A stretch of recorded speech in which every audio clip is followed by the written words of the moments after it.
ठीक है, अकाउंट से स्टार्ट करते हैं। कोई ऐसा है जिसको पर्सनल या नॉमिनल नहीं पता? वो तो बता दो नहीं। या किसी को डेबिट क्रेडिट नहीं पता हो? है कोई ऐसा? इतना पता है ना बस, ठीक है। मैं ना ब्रांच अकाउंट से स्टार्ट कर।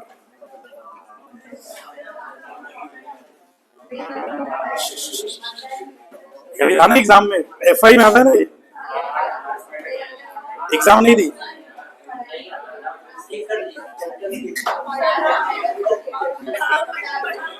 अभी तो एसी ऑन कर दो, ये एसी ऑन कर दो ना।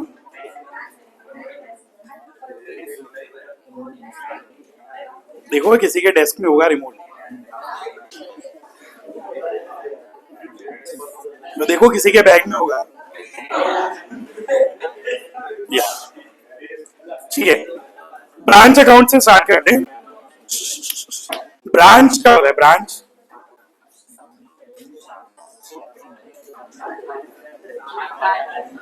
ठीक है, ब्रांच क्या होता है? बोलो बोलो, अरे बोलो।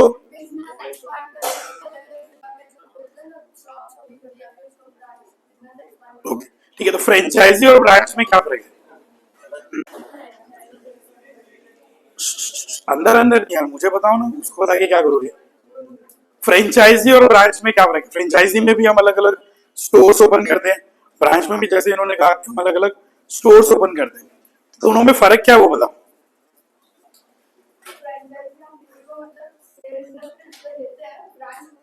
करेक्ट, ब्रांच अपनी खुद की है, मतलब वहां से जो भी आएगा, प्रॉफिट होगा, लॉस होगा, इनकम होगा, एक्सपेंस होगा, वो सब आपका है। फ्रेंचाइजी में जनरली हम एक परसेंटेज या अमाउंट रॉयल्टी पे दे देंगे, कि जहां पे फिर जो फायदा या नुकसान होगा वो सामने वाले का, अपने को अपना एक फिक्स अमाउंट रॉयल्टी का मिलना चाहिए। जैसे वो था ना एमबीए चाय वाला, तो that was a franchise system.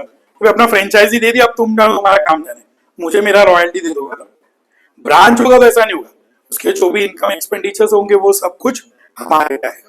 Clear है? फ्रेंचाइजी और ब्रांच डिफरेंशिएशन। तो जब हम ब्रांच की बात करते हैं ना, तो ब्रांच दो तरीके का हो सकता है।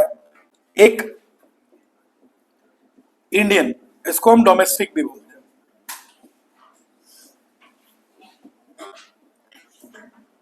एक होगा फॉरेन ब्रांच। ठीक है, अभी हम दोनों है हमारे सिलेबस में। अभी हम पहले इंडियन ब्रांच की बात करें। इंडियन में there can be two possibilities, dependent and independent.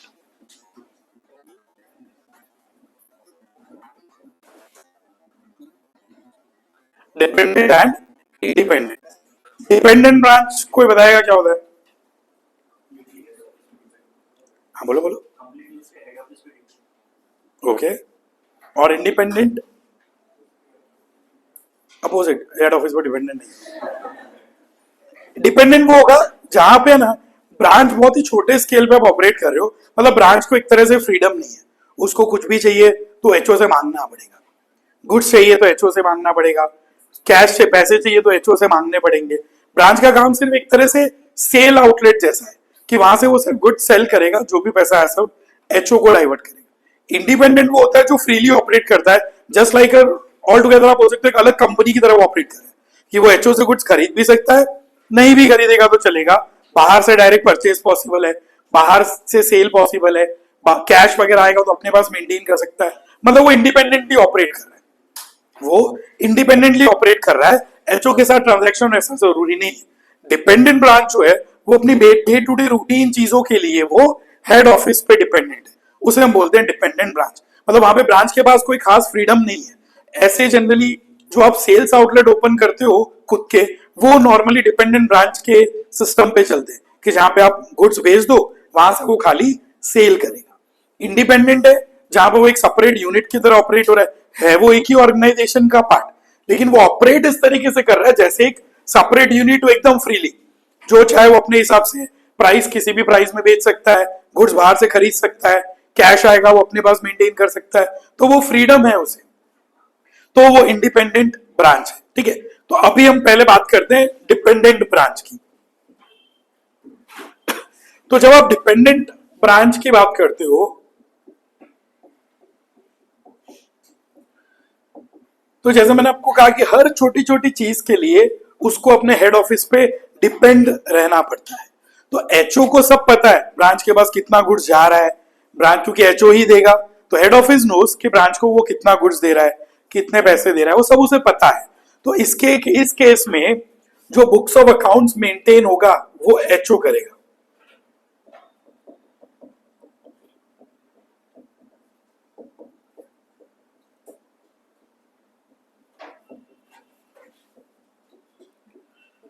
क्योंकि ब्रांच को कोई फ्रीडम नहीं है तो हेड ऑफिस ही ब्रांच के अकाउंट्स मेंटेन कर लेगा। ब्रांच को अलग से अपना separate set of books maintain करने की जरूरत नहीं है। इंडिपेंडेंट ब्रांच होगा तो ब्रांच अपने बुक्स ऑफ अकाउंट्स अलग बनाएगा। Branch normal journal, ledger, trial balance, financial statement, PNL balance sheet वाला सब कुछ ब्रांच अपना इंडिविजुअली करेगा, एचओ अपना अलग करेगा। डिपेंडेंट ब्रांच होगी तो ब्रांच कुछ नहीं करेगा, एचओ सारे रिकॉर्ड्स मेंटेन करेगा एचओ के बुक्स में रिलेटिंग टू ब्रांच। ठीक है, तो डिपेंडेंट ब्रांच में सब कुछ जो मेंटेन करना है वो किसने करना है, एचओ ने करना है। इंडिपेंडेंट में ब्रांच सेपरेटली ऑपरेट करता है तो वो सब कुछ सारे रिकॉर्ड्स खुद से मेंटेन कर सकता है, पर डिपेंडेंट के केस में ऐसा नहीं है। तो सारे रिकॉर्ड्स मेंटेन करेगा हेड ऑफिस। वो करने के लिए आपके पास दो तीन मेथड्स है। फर्स्ट है डेटर्स मेथड, सेकंड है स्टॉक एंड डेटर्स, थर्ड है फाइनल अकाउंट्स।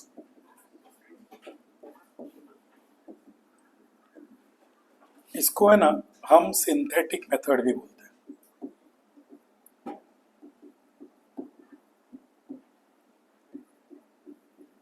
इसको हम एनालिटिक मेथड भी बोलते हैं। ठीक है, बेसिक नाम तो यही है।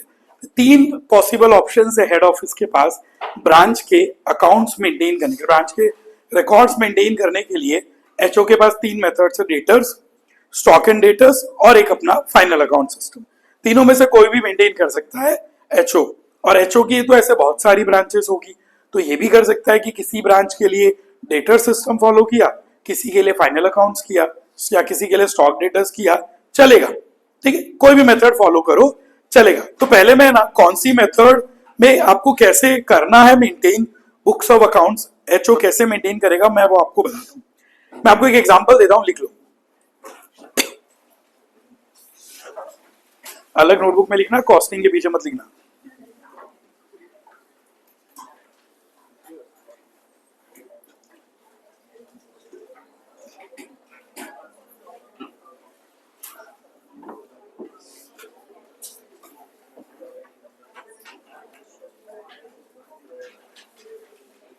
करो स्टार्ट। ठीक है, head office in Delhi, head office in Delhi has a branch in Surat, has a branch in Surat.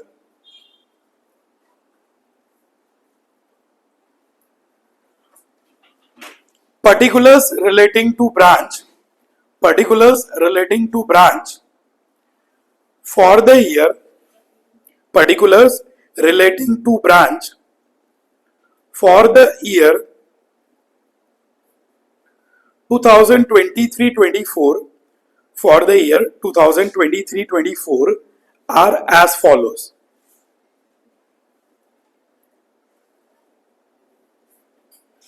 ठीक है, फिर लिखो, फिर इस तरीके से लिख लो 1/4/23 आर एज फॉलोज 31 मार्च 24। फिर यहां पे आप लिख लो डेटर्स, स्टॉक, फर्नीचर, कैश भी ले लेते हैं। ठीक है, इस तरीके से लिख लो।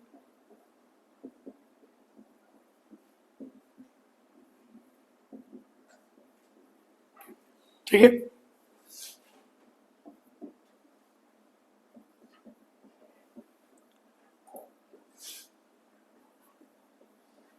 इस तरह से लिख लो।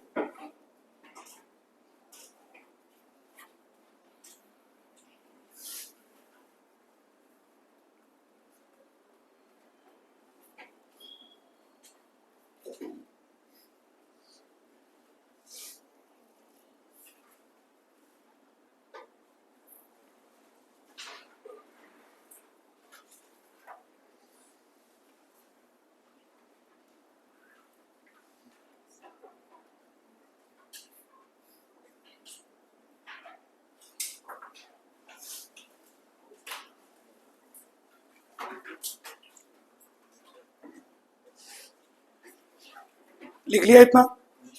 अब नीचे लिखो transactions for the year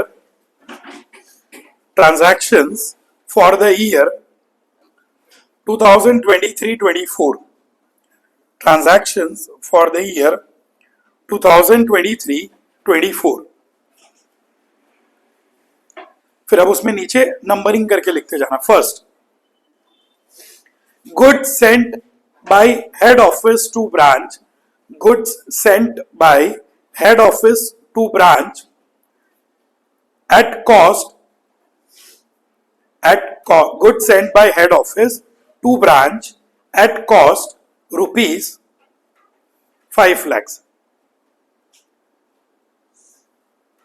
ठीक है। Second, sales at branch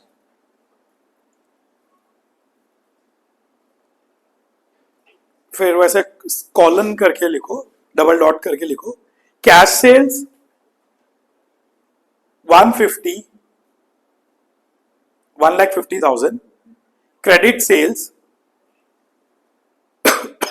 5,20,000, credit sales 5,20,000। ठीक है। Sales at branch, cash sales 1,50,000, credit sales 5,20,000। Next, third, cash sent by head office, cash sent by head office to branch for expenses, cash sent by head office to branch for expenses 50,000, 50,000। Next, goods returned by branch to head office, goods returned by branch to head office 20,000, goods returned by branch to head office 20,000। हो गया। Next, cash received by branch from customers, cash received by branch, customer मत लिखो, debtor लिखो, from debtors, cash received by branch from debtors 3 lakhs। Next, bad debts occurred at branch, bad debts occurred at branch 5,000, bad debts occurred at branch 5,000। Next, goods returned by branch customer, goods returned by branch customer to branch rupees 20,000, goods returned by branch customer to branch rupees 20,000। Next, cash sent by branch customer, cash sent by branch customer directly to head office, cash sent by branch customer directly to head office 70,000, 70,000। Next, goods returned by branch customer, goods returned by branch customer directly to head office, goods returned by branch customer directly to head office 25,000, 25,000। Next, branch charges depreciation, branch charges depreciation on furniture at the rate of 10% per annum, branch charges depreciation on furniture at the rate of 10% per annum। Next, expenses incurred by branch, expenses incurred by branch, rupees 45,000, rupees 45,000. एक last, branch does not maintain any cash balance with itself. Branch does not maintain any cash balance with itself except petty cash,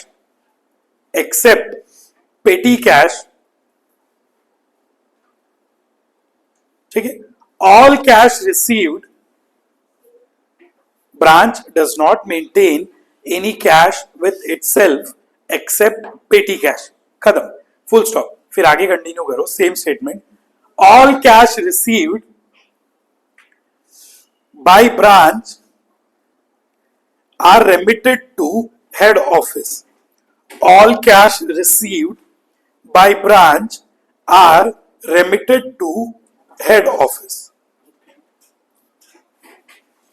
ठीक है. तो ये कुछ transactions मैंने आपको दिए. अब मैं आपको एक एक मेथड बताता हूं कि हम इसको कैसे करेंगे. तो अपना सबसे पहला मेथड कौन सा है? Debtors method. तो हम हेड ऑफिस के बुक्स में डेटर्स मेथड फॉलो करेंगे. तो हम लिखेंगे in the books of HO.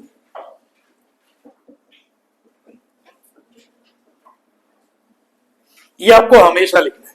In case of dependent branch आपको लिखना ही है, तो ही तो पता चलेगा कि बुक्स ऑफ अकाउंट्स मेंटेन कौन कर रहा है. ब्रांच तो अपना कोई बुक्स ऑफ अकाउंट्स नहीं बना रहा है, जो बना रहा है वो सब कुछ हेड ऑफिस बना रहा है. तो इसीलिए हमने ये लिखा in the books of head office. ठीक है. डेटर्स मेथड है. नॉर्मली अगर कोई आपका डेटर है तो आप जनरली क्या करोगे भाई? डेटर कब क्रिएट होता है? जब आपने कोई गुड्स वगैरह सेल किया हो. तो सपोज मैंने कोई गुड्स मुस्कान को सेल की, तो एंट्री क्या होगी? मुस्कान टू सेल्स. तो मुस्कान मेरे बुक्स में डेटर हो गई, मतलब she will have a debit balance. तो उसका एक इंडिविजुअल सेल्स तो सेल्स अकाउंट में जाएगा, तो मुस्कान के नाम का एक अकाउंट मेरे बुक्स में ओपन हो जाता है.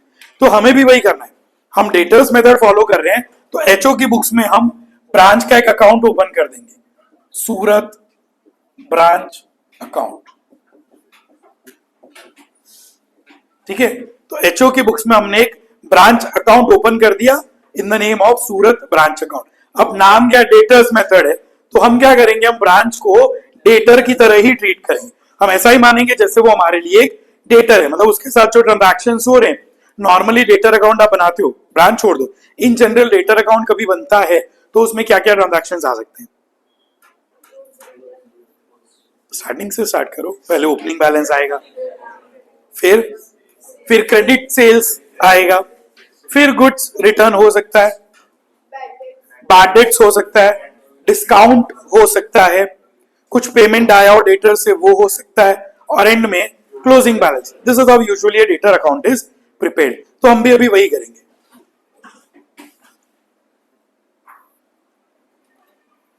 पूरे साल के ट्रांजैक्शन एक साथ ही है, तो डेट के कॉलम की सच जरूरत नहीं है. तो हम क्या करेंगे? सबसे पहले हम ओपनिंग बैलेंसेस लेंगे. तो ब्रांच का ओपनिंग बैलेंस क्या होगा? जो भी ब्रांच के रिलेटेड आइटम्स है उनका ओपनिंग बैलेंस. तो सबसे पहले डेबिट साइड पे आएगा. डेटर में तो ओपनिंग बैलेंस डेबिट पे ही होता है, तो डेबिट साइड पे आएगा टू बैलेंस ब्रॉट डाउन या टू ओपनिंग बैलेंस. ठीक है. उसमें सारे आइटम हम ले लेते हैं. क्या क्या दिया मैंने आपको ओपनिंग में? 1423 को डेटर्स स्टॉक,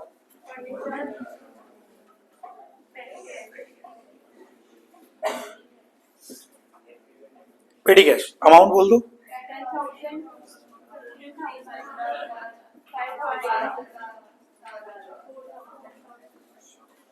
34. ठीक है. सिंपल. ये हमने ओपनिंग बैलेंसेस ले लिए. नॉर्मल डेटर अकाउंट में जैसा होता है वैसा.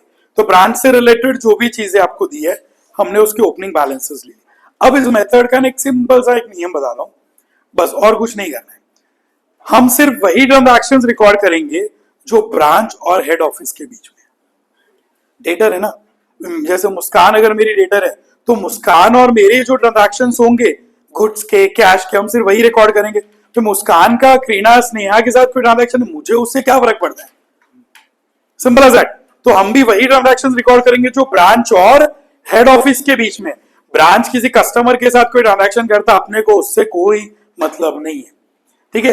डेटर्स मेथड बेसिक सिंपल सी चीज आपको फॉलो करनी, हम सिर्फ वही ट्रांजैक्शंस रिकॉर्ड करेंगे जो ब्रांच और हेड ऑफिस के बीच में, ठीक है। आप नॉर्मली डेटर में भी यही होता है कि हमारे जो डेटर के साथ ट्रांजैक्शंस है हम सिर्फ वही रिकॉर्ड करते हैं। तो हम एक एक करके ट्रांजैक्शन हम देखना स्टार्ट करते हैं। सबसे पहला क्या था, कोई भी एक जन पढ़ो ना, जोर से बोलो, उन लोग को नहीं सुनना ना, पीछे मना कर रहे हो, उनको नहीं सुनना है।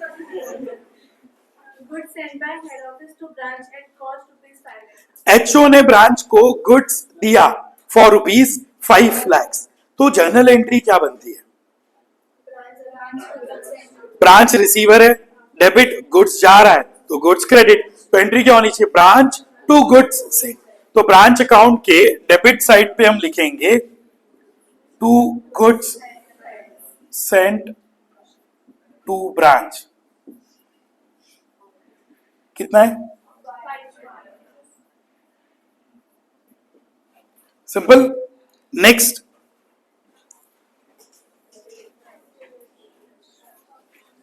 पढ़ो पढ़ो, sales at branch cash sales 150, credit sales 520। आएगा नहीं आएगा, सेल तो ब्रांच ने किसी कस्टमर को किया होगा, तो ट्रांजैक्शन ब्रांच और उसके कस्टमर के बीच में, तो हम रिकॉर्ड नहीं करेंगे, ठीक है। ये ट्रांजैक्शन किसके बीच में, ब्रांच और ब्रांच के किसी कस्टमर के बीच में, एचओ और ब्रांच के बीच में नहीं है, तो हम छोड़ देंगे, हम इसको रिकॉर्ड नहीं करेंगे। नेक्स्ट,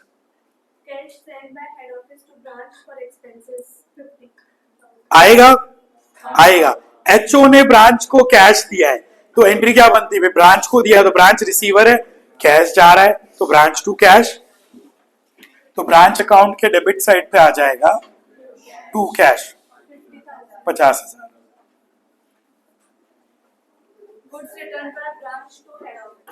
ब्रांच ने एचओ को गुड्स रिटर्न किया, आएगा आएगा, ब्रांच और हेड ऑफिस के बीच में, तो एंट्री रिवर्स हो जाएगी, तो एंट्री क्या बनेगी, ब्रांच गिवर है तो ब्रांच क्रेडिट, सामने गुड्स आ रहा है तो गुड्स डेबिट, तो ब्रांच के क्रेडिट साइड पे हम लिखेंगे, क्या लिखेंगे,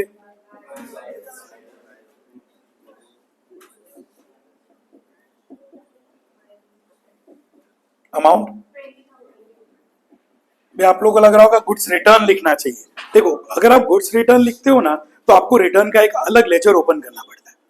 अभी एक तो एचओ ब्रांच के अकाउंट्स में मेंटेन कर रहा है, फिर दो लेजर का क्या काम है, अल्टीमेटली देखो सेल्स और सेल्स रिटर्न क्या क्या होता है, आप सेल्स का लेजर बना दो, सेल्स रिटर्न बना दो, at the end of the year sales return जाके तो सेल्स में माइनस होना है, तो हम अलग से लेजर ही नहीं बनाएंगे, तो हम क्या करेंगे, हम गुड्स सेंट अकाउंट में ही क्रेडिट कर देंगे, तो गुड्स सेंट अकाउंट में ही हमने एडजस्ट कर दिया, तो आपने गुड्स भेजा और वही यहाँ पे देख के ऐसा लग रहा होगा गुड्स सेंट थोड़ी है, गुड रिटर्न है, हम गुड्स रिटर्न की एंट्री करें, लेजर हमने गुड्स सेंट का यूज किया है, तो गुड्स सेंट जब किया तब गुड्स सेंट क्रेडिट हुआ, अभी गुड्स सेंट डेबिट हो गया, तो एक ही लेजर में दोनों एंट्री आ जाएगी, तो हमारा वर्कलोड कम हो जाएगा। तो एचओ की ऐसे 50 ब्रांच है तो गुड्स रिटर्न के 50 अकाउंट आपको नहीं बनाने, तो उसका बर्डन उतना कम हो गया, ठीक है। नेक्स्ट,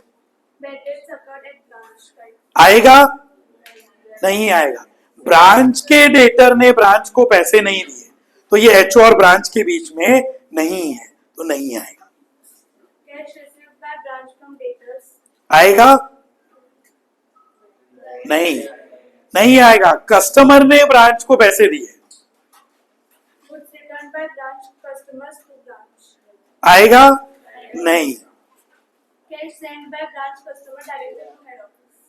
आएगा, अब आएगा, कस्टमर ने ब्रांच के कस्टमर ने एचओ को डायरेक्टली पैसे दे दिए, एचओ को ब्रांच के कस्टमर ने डायरेक्टली पैसे दे दिए, एचओ ब्रांच के कस्टमर को जानता है नहीं, एचओ ब्रांच के कस्टमर को नहीं जानता है, तो एचओ तो किसके नाम पे लेगा, ब्रांच के नाम पे, मतलब ये ट्रांजैक्शन हम दो टुकड़े में रिकॉर्ड करेंगे, एक कस्टमर ने ब्रांच को दिया, फिर वो पैसा ब्रांच ने एचओ को दिया, ठीक है।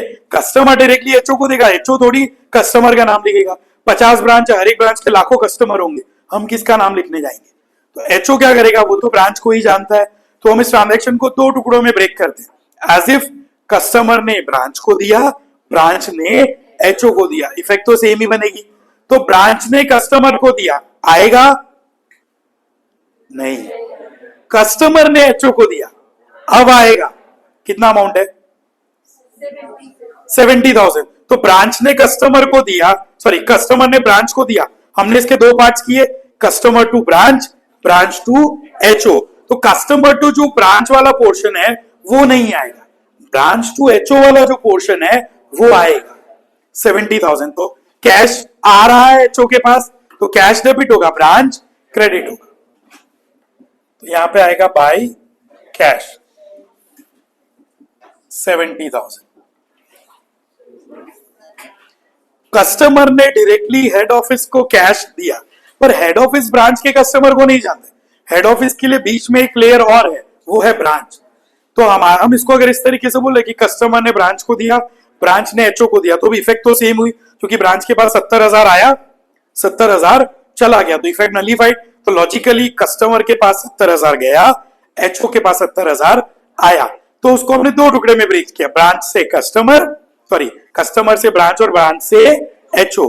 तो कस्टमर से ब्रांच पे जो आया वो तो रिकॉर्ड नहीं होगा, क्योंकि वो ब्रांच और कस्टमर के बीच का है, पर ब्रांच से जब एचओ को गया तो रिकॉर्ड होगा। तो एचओ के पास 70,000 आया, तो एचओ ने एंट्री क्या की होगी, कैश आ रहा है, कैश डेबिट, सामने क्रेडिट क्या होगा, ब्रांच, तो ब्रांच अकाउंट के क्रेडिट साइड पे cash.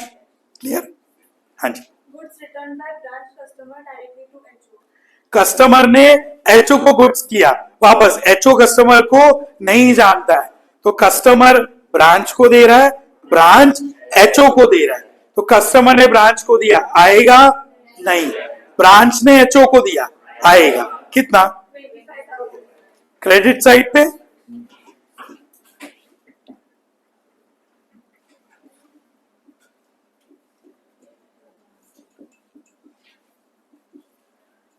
$25,000। Okay. Branch charges depreciation on furniture 10%. Branch charges depreciation on furniture at 10%। तो फर्नीचर का बैलेंस कम हो जाएगा, तो हम क्लोजिंग बैलेंसेस लिखेंगे, उसमें फर्नीचर का बैलेंस ले लेंगे। थोड़ा स्पेस रख के लिखते हैं, क्लोजिंग बैलेंसेस लिख लेते हैं। By balance carried down,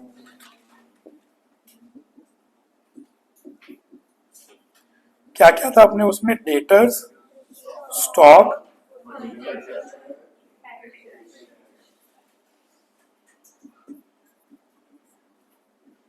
debtors का अमाउंट दिया है, स्टॉक दिया है। फर्नीचर कितना हो जाएगा, 5,000 था, 10% आपने डेप्रिसिएशन चार्ज करना है, 4,500। पेटी कैश दिया है, ये एक मिसिंग है, वो अपन ढूंढ लेंगे। ठीक है, next. Expenses incurred by branch 45. Expense incurred by branch 45,000 आएगा नहीं आएगा? ब्रांच ने खर्चा किया, मतलब सैलरी दी होगी, चाहे दूसरा रेंट दिया होगा, जो भी, वो तो किसी थर्ड पार्टी को दिया होगा, एचओ और ब्रांच के बीच में नहीं है, तो नहीं आएगा। Branch doesn't maintain any Branch doesn't maintain any cash balance with itself except for petty cash. All cash received by branch is remitted to HO. Done, खत्म। अब हमें सिर्फ एक तो ये फाइंड करना है डेटर क्या है, और एक ब्रांच एचओ को कैश जो रिमिट कर रहा है वो कितना है। बस ये दो चीजें मिसिंग है, बाकी सब खत्म हो गया। तो डेटर अकाउंट बना लेते हैं, एक रफ वर्किंग नोट बना लेते हैं डेटर अकाउंट का।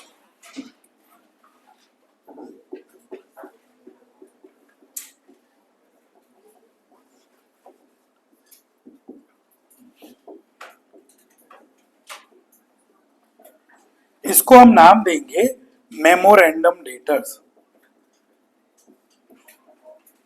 मेमोरेंडम क्या होगा?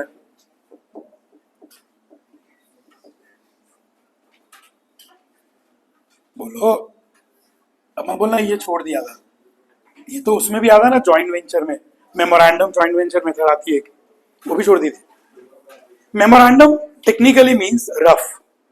मेमोरेंडम डेटर्स अकाउंट मतलब ये अपने बुक्स ऑफ अकाउंट्स का पार्ट नहीं है, मतलब एचओ डेटर अकाउंट नहीं बना रहा है, ये सिर्फ एक वर्किंग नोट, एक रफ शीट है, एक रफ वर्क के लिए हम बना रहे हैं, क्योंकि वो डेटर का बैलेंस मिसिंग है। एचओ के बुक्स में आपको कहीं पे भी ब्रांच के डेटर्स का रिकॉर्ड नहीं मिलेगा। ये सिर्फ एक रफ वर्क है, क्योंकि वो क्लोजिंग डेटर नहीं दिया, दिया होता तो मैं ये नहीं करता। तो वो क्लोजिंग डेटर नहीं दिया है, इस वजह से मैं ये अकाउंट मेंटेन कर रहा हूं, कि वो क्लोजिंग डेटर का फिगर मेरे पास नहीं है। तो लिख लेते हैं सबसे पहले ओपनिंग बैलेंस या टू बैलेंस ब्रॉट डाउन कितना है, 10,000। डेटर के अकाउंट में क्या क्या था अभी आपने मुझे बताया था। सबसे पहले तो क्रेडिट सेल्स आता है, तो यहां पे लिख लेते हैं टू सेल्स। कैश सेल्स आएगा नहीं, डेटर है ना, डेटर में तो क्रेडिट सेल्स आएगा। तो ओपनिंग बैलेंस अपने को दिया है, क्रेडिट सेल्स आ गया। फिर उसके बाद क्या आता है, सेल्स रिटर्न आता है। ब्रांच कस्टमर ने ब्रांच को गुड्स रिटर्न किए, तो यहां पे क्रेडिट पे आएगा बाय सेल्स रिटर्न।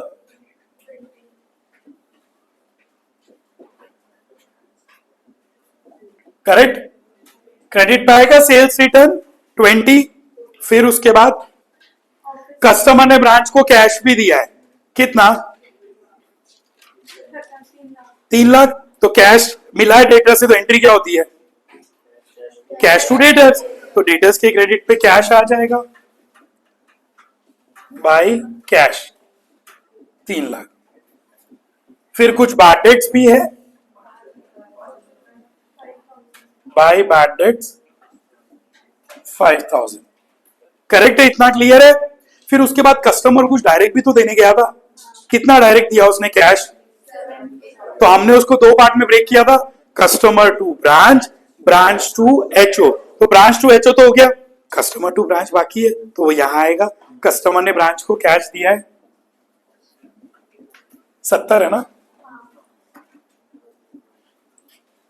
फिर कस्टमर ने कुछ गुड्स भी तो डायरेक्ट एचओ को दिए हैं, कितने हैं, 25। तो उसको भी हमने दो पार्ट में ब्रेक किया था, customer to branch, branch to HO. तो कस्टमर टू ब्रांच बाकी है, कितना है, 25। तो वो भी सेल्स रिटर्न है।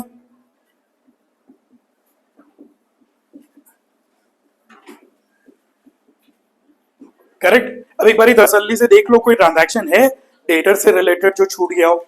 ओपनिंग हमने ले लिया, क्रेडिट सेल्स हमने ले लिया, कैश जो ब्रांच को दिया वो भी ले लिया, एचओ को दिया वो भी ले लिया, गुड्स रिटर्न जो ब्रांच को किए वो भी ले लिए, एचओ को किए वो भी ले लिए, बैड डेट्स भी ले लिया। देख लो और कोई ट्रांजैक्शन है इससे रिलेटेड जो छूट गया हो, नहीं है, क्लोज कर दें इसको।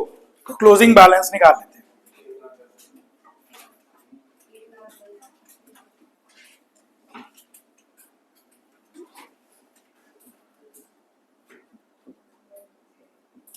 इस साइड है क्या,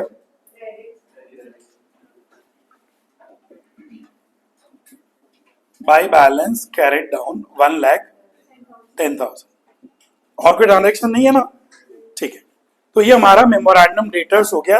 ultimate purpose was to determine this. अगर यही फिगर क्वेश्चन में दिया होता ना तो मुझे इसकी जरूरत नहीं, क्योंकि मुझे तो अल्टीमेटली करना क्या है, सिर्फ ब्रांच अकाउंट बनाना है। ये तो वर्किंग नोट है जो मेरे पास नहीं था, तो मैंने बना लिया। तो आ गया डेटर का बैलेंस 1,10,000।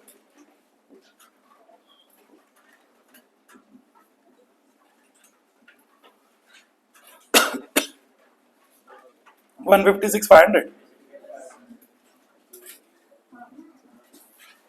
हो गया, डन। अब हमें एक लास्ट पॉइंट बोला है कि ब्रांच जो है वो अपना सारा पैसा एचओ को दे देता है, तो वो भी फाइंड करना पड़ेगा ब्रांच ने कितना पैसा एचओ को रेमिट किया है, तो वो हम वर्कआउट कर लेंगे।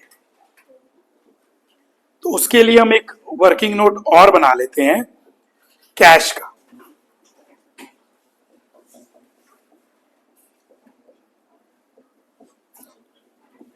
नाम हम देंगे मेमोरेंडम कैश।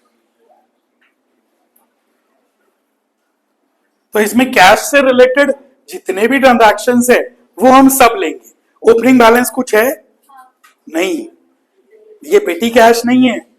पेटी कैश तो पेटी कैश, उसका तो ओपनिंग क्लोजिंग दिया हुआ है। ये तो कैश है। पेटी कैश वो चुटर पुटर खर्चे के लिए, चाय पानी के लिए आप जो मेंटेन करते हो वो। तो यहाँ पे कैश, ओपनिंग तो कुछ नहीं है, ठीक है। फिर हम एक एक ट्रांजैक्शन देखते जाओ। कैश का सबसे पहला ट्रांजैक्शन था, एचओ ने ब्रांच को 50,000 रुपए दिए हैं कैश, तो यहां पे आएगा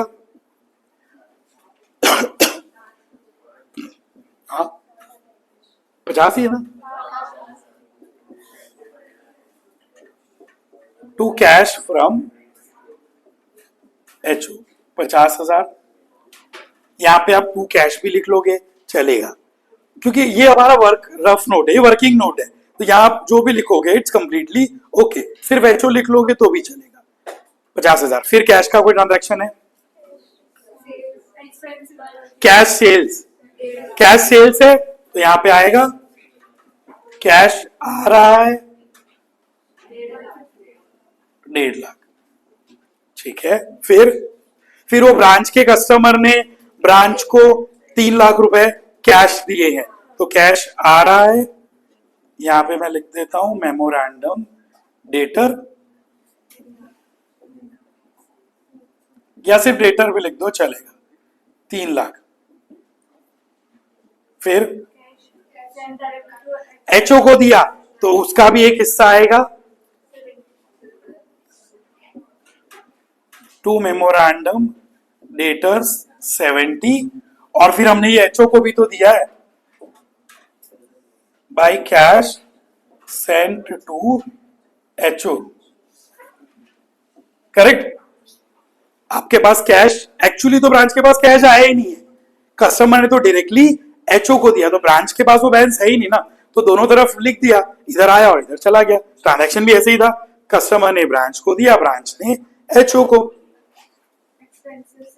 एक्सपेंस पे किया, कैश जाएगा, एंट्री होगी एक्सपेंस टू कैश 45। देख लो एक बार और कोई ट्रांजैक्शन है। कैश सेल हमने ले लिया, कस्टमर से जो आया वो ले लिया, कस्टमर ने जो एचओ को दिया वो भी हमने ले लिया दोनों तरफ, फिर एचओ से आया वो भी ले लिया, एक्सपेंस भी ले लिया। और कोई ट्रांजैक्शन है कैश का? नहीं है, तो क्लोज कर दो। 570।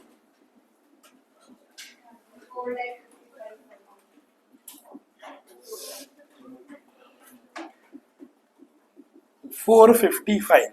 ये क्या हो जाएगा? ये हम एचओ को देंगे, है ना। आपको बोला ब्रांच के पास जो भी कैश बचेगा एक्सेप्ट पेटी कैश, वो सब कुछ हम एचओ को दे देंगे। तो ब्रांच के पास कितना बच रहा है? 455। ठीक है, तो ये हम किसको देंगे? एचओ को। तो ये ट्रांजैक्शन कहीं लिखा नहीं है, हम देंगे। तो अब एक ट्रांजैक्शन और हो गया, ब्रांच ने एचओ को कैश रेमिट किया 4,55,000। तो ब्रांच अकाउंट में आएगा, आएगा। ब्रांच ने एचओ को दिया है, ब्रांच ने हेड ऑफिस को दिया है, तो कहां पे आएगा? यहां पे आएगा बाय कैश। कितना था? 4,55,000। एचओ के पास कैश आ रहा है, cash comes in, cash debit, branch is the giver, तो branch credit. Done. Opening closing सब हो गया, क्लोज कर लेते हैं। यहां पे और ट्रांजैक्शन है, टोटल कर लो।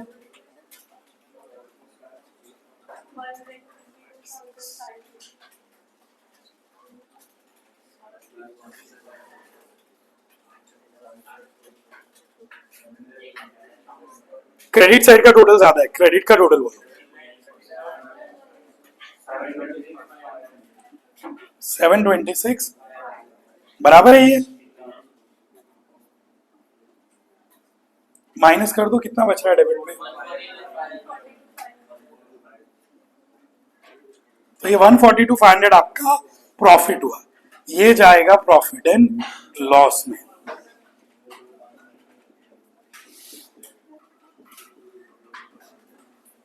ये 142,500 जो है ना, वो इस साल का ब्रांच का प्रॉफिट है। तो एचओ तो ब्रांच का अकाउंट बना नहीं रहा, वो तो सिर्फ ब्रांच अकाउंट बना रहा है, तो ये प्रॉफिट अपने एचओ अपने प्रॉफिट एंड लॉस में प्लस कर देगा। तो ये इस साल का ब्रांच का प्रॉफिट है। This is how we prepare branch account by debtors method. सिर्फ हमें वही ट्रांजैक्शंस रिकॉर्ड करने हैं, हमें सिर्फ वही ट्रांजैक्शंस रिकॉर्ड करने हैं जो during the year head office और ब्रांच के बीच में। तो एचओ और ब्रांच के बीच के खाली ट्रांजैक्शंस अपने रिकॉर्ड करने। आप चाहो तो अभी प्रॉफिट चेक कर सकते हो, आप चाहो तो अभी प्रॉफिट चेक कर सकते हो। चलो कर लेते हैं। ब्रांच के पास गुड्स कितने का था ओपनिंग? 15। फिर एचओ ने उसको कितने का दिया? 5 लाख। फिर उसमें से ब्रांच ने कितने का रिटर्न किया? 20। और एक और था ना कस्टमर वाला,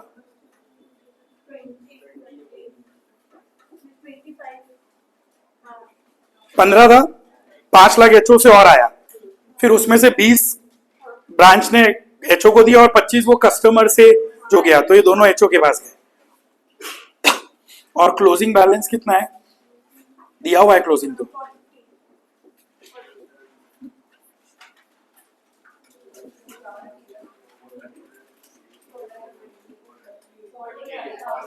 थर्टी। ये सीओजीएस नहीं हो गया? ओपनिंग परचेज की जगह पे, परचेज तो है नहीं, तो परचेज की जगह goods received from HO minus return minus closing, तो सीओजीएस हो गया। Opening plus purchase minus closing होता है, वैसे opening plus goods received from HO minus return minus closing, तो ये हमारा सीओजीएस हो गया 430। फिर हमारा सेल कितना है? एक तो 520 का क्रेडिट है, 150 का कैश है, फिर कुछ सेल्स रिटर्न भी तो है।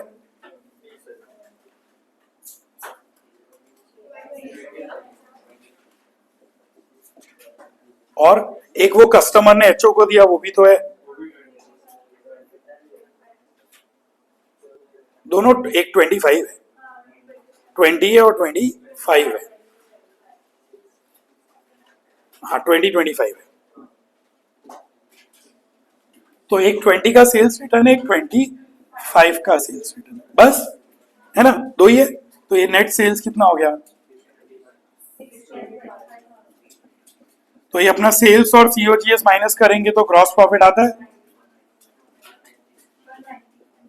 1,95,000 अपना ग्रॉस प्रॉफिट है। खर्चे तो बाकी है 195 है। खर्चे में क्या क्या था?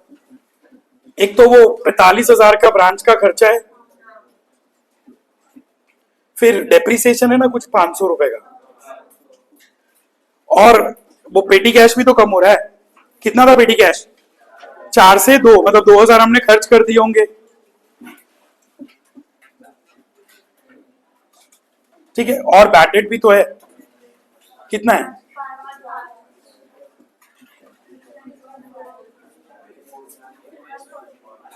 $142,500, ठीक है। 142,500 का प्रॉफिट होना चाहिए, जो हम नॉर्मली कभी स्कूल में करते थे वही क्या, सेल्स माइनस सीओजीएस।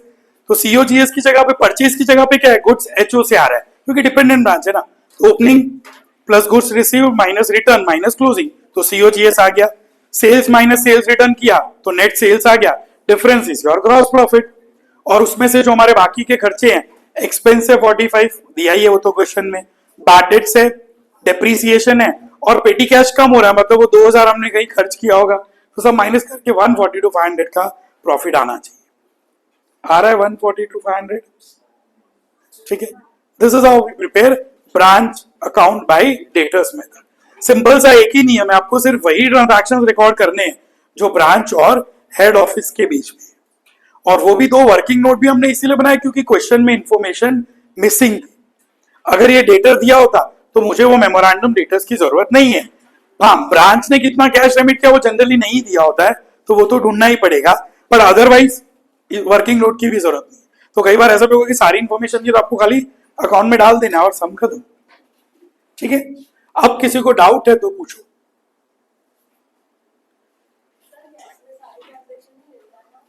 कैश में, क्योंकि अल्टीमेटली उसका वो फाइंड करने का लॉजिक क्या है, भाई ब्रांच अपने पास कैश नहीं रखेगा, तो जो भी आया जहां से भी आया सब एचओ को दे देना है। इसीलिए उसमें कस्टमर से आया, एचओ से आया, किसी को भी दिया, वो सब कुछ। ये वो अकाउंट है जिसमें हम सिर्फ वही ट्रांजैक्शंस रिकॉर्ड कर रहे हैं जो ब्रांच और एचओ के, वो तो सब वर्किंग नोट है, वहां पे तो सब कुछ आएगा, वो तो वर्किंग नोट है। वहां पे पर्पस जो है, जैसे फर्स्ट केस में purpose was to find debtor, तो हमने वो सारे ट्रांजैक्शन लिए जो ब्रांच और कस्टमर के बीच में। कैश में पर्पस वाज टू फाइंड कि टोटल कैश ब्रांच के हाथ में अभी कितना है, तो हमने उसमें जहां से भी कैश आया वो सब ले लिया। और किसी को कोई डाउट है? लिख लो। एग्जाम में 99% केसेस में डिपेंडेंट ब्रांच ही पूछते हैं, और मोस्टली डेटर्स मेथड ही होता है। अभी इस बार के एग्जाम में भी डेटर्स मेथड ही था।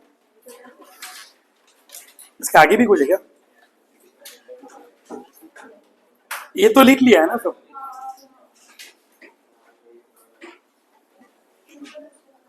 अच्छा ओके।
कर दूं?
कर दूं चेंज? ये तो लिख लिया है ना आप लोग ने।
कर दूं, ये ऊपर वाला पोर्शन हो क्या सबका?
किसी को डाउट है? सिर्फ को कितने गिनती के 4-5 ट्रांजेक्शन है, ओपनिंग बैलेंस है, क्लोजिंग बैलेंस है, गुड्स देने की एंट्री, गुड्स रिटर्न की एंट्री, कैश देने की एंट्री और कैश रिटर्न की एंट्री, बस खत्म।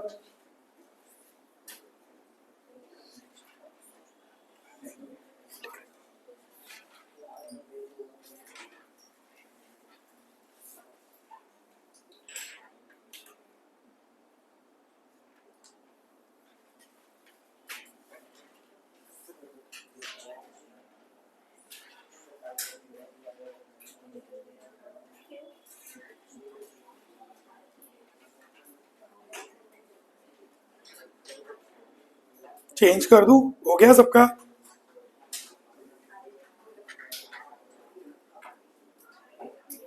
बाकी है किसी का?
डन।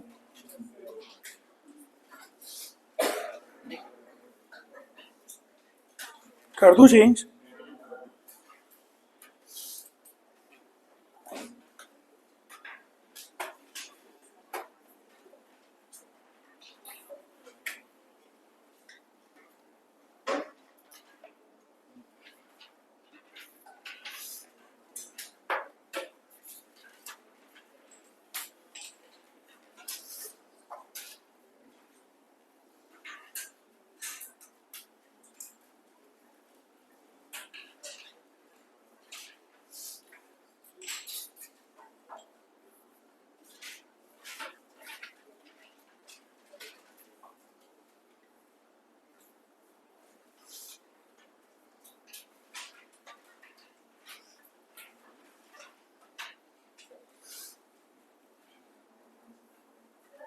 हाँ जी,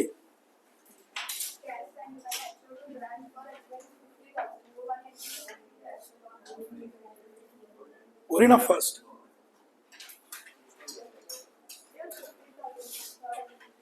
हाँ ये रहा,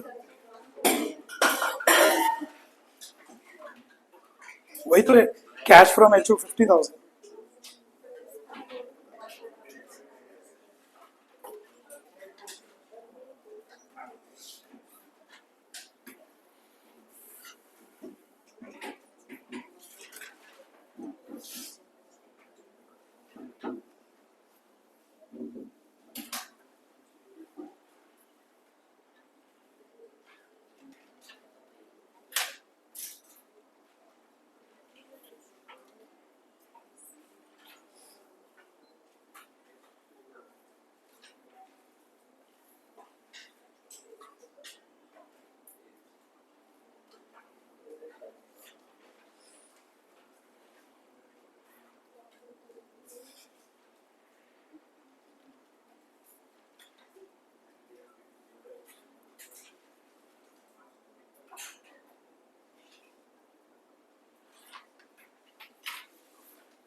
किसी को कोई डाउट है तो बोलो।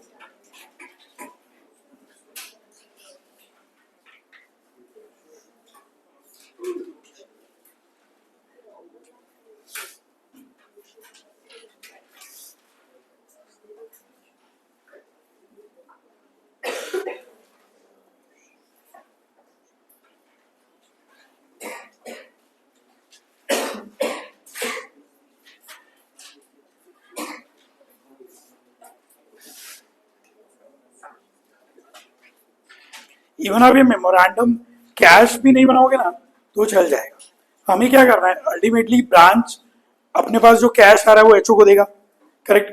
ब्रांच के पास कैश कहाँ कहाँ से आएगा? कैश सेल्स हो सकता है और जो कस्टमर से मिला वो, बस। तो देखो ब्रांच के पास कैश सेल्स कितना हुआ था? 1.5 लाख। और कस्टमर ने कितना दिया था? नहीं, वो तो कस्टमर ने एचओ को दिया था, मैं तो बात कर रहा हूँ कस्टमर ने ब्रांच को। 3, तो 1.5 लाख सेल से आया, 3 लाख कस्टमर ने दिया, 4.5 लाख। और 5,000 रुपए खर्चे के बच गए। 50,000 दिए थे एचओ ने, 45 ही खर्च हो तो 5 बच गए, तो वो 5 हो गया 455। वो 5,000 भी मैंने आपको खर्चा दिया भी, किसी समय वो खर्चे के लिए बचेगा नहीं, तो 2 ही एंट्री होगी, एक जो कस्टमर से आया, एक जो कैश सेल से आया। तो उसके लिए हम लेजर नहीं भी बनाएंगे तो चल जाएगा, 2 ही जगह से कैश आएगा, या तो कैश सेल से या कस्टमर। कस्टमर जो डायरेक्ट एचओ को दे रहा है उससे क्या करना है, ब्रांच के हाथ में तो नहीं आ रहा है, ब्रांच के हाथ में तो आ नहीं रहा है।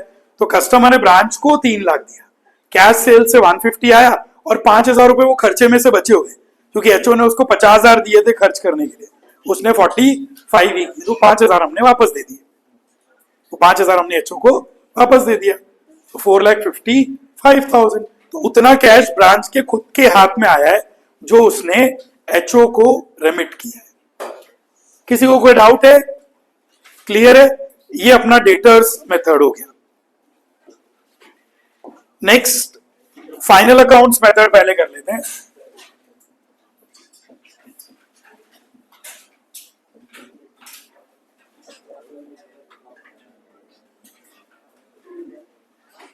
तो अपना नॉर्मल ट्रेडिंग पीएनएल अकाउंट बनाएंगे।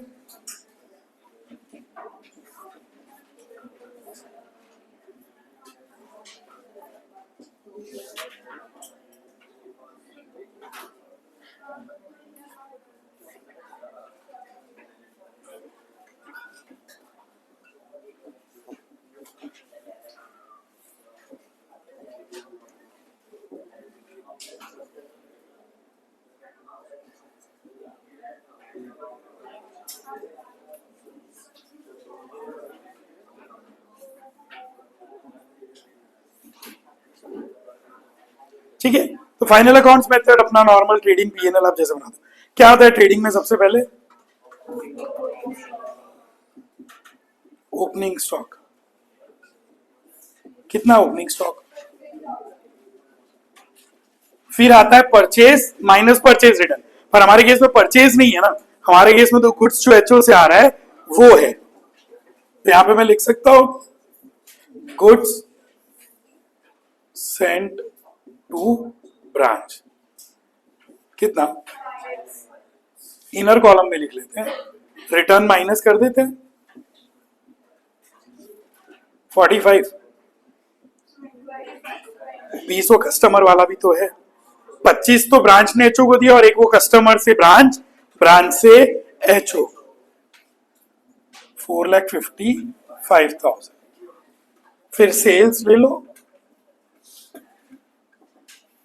एक कैश सेल्स है 1.5 lakh, credit sales 5 lakh, 5,20,000, total 670 minus sales return कितना है? एक कस्टमर ने डायरेक्ट ब्रांच को दिया, एक कस्टमर ने एचओ को दिया, वो दोनों मिला के 45 ही है। 625। फिर और क्या आता है? Closing stock 40। क्लोज कर दो।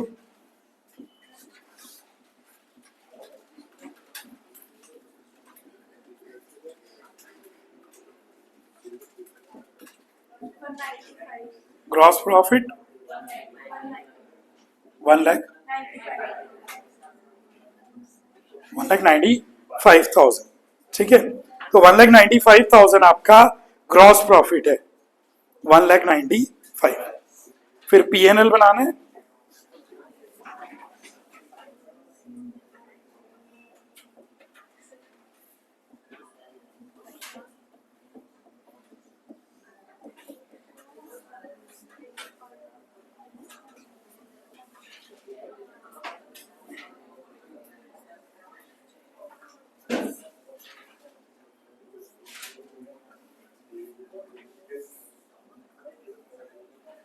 ग्रॉस प्रॉफिट आ जाएगा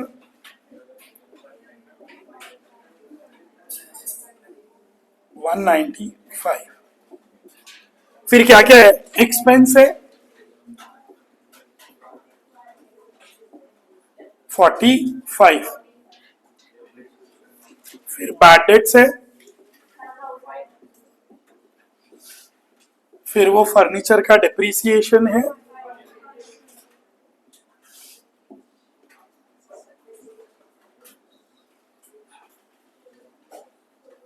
$500। और पेटी एक्सपेंसेस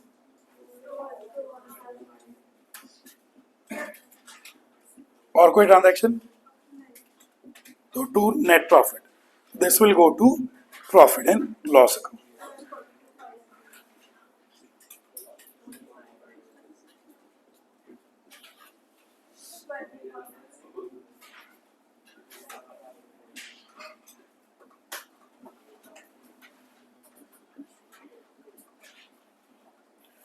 यहां पर मैंने लिखा है जनरल पीएनएल, क्योंकि ये पीएनएल है ना, ये कहां जाएगा? ये प्रॉफिट एचओ के पीएनएल में।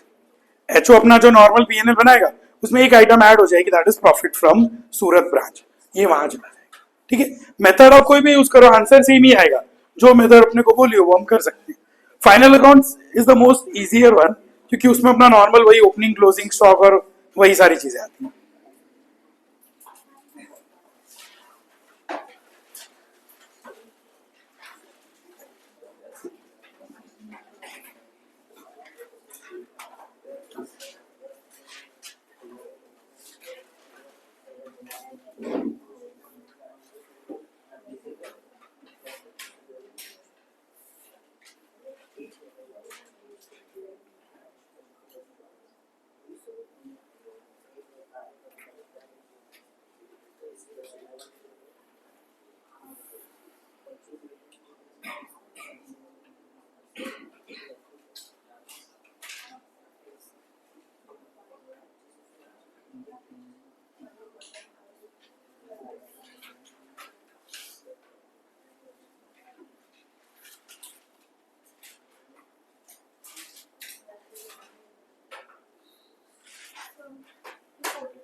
आपको रिटर्न के दो परचेज रिटर्न वाला बोल रहे हो ना, एक सेकंड या थर्ड ट्रांजेक्शन है, ब्रांच ने एचओ को गुड्स रिटर्न किया 20, फिर पीछे एक ट्रांजेक्शन है कस्टमर ने डायरेक्टली गुड्स एचओ को रिटर्न किया 25।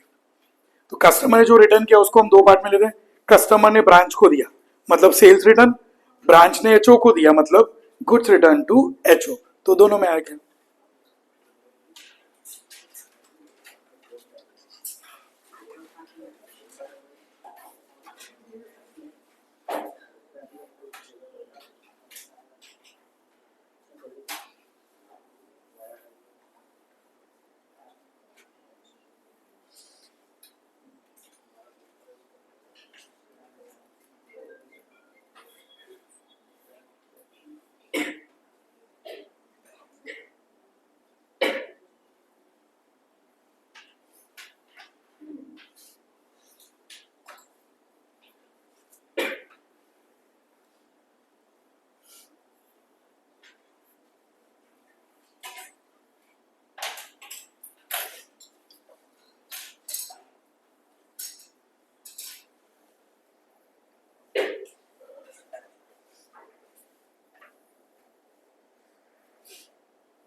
चेंज कर दूं?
डन? किसी को डाउट है? ठीक है, आगे नेक्स्ट लेक्चर में करेंगे।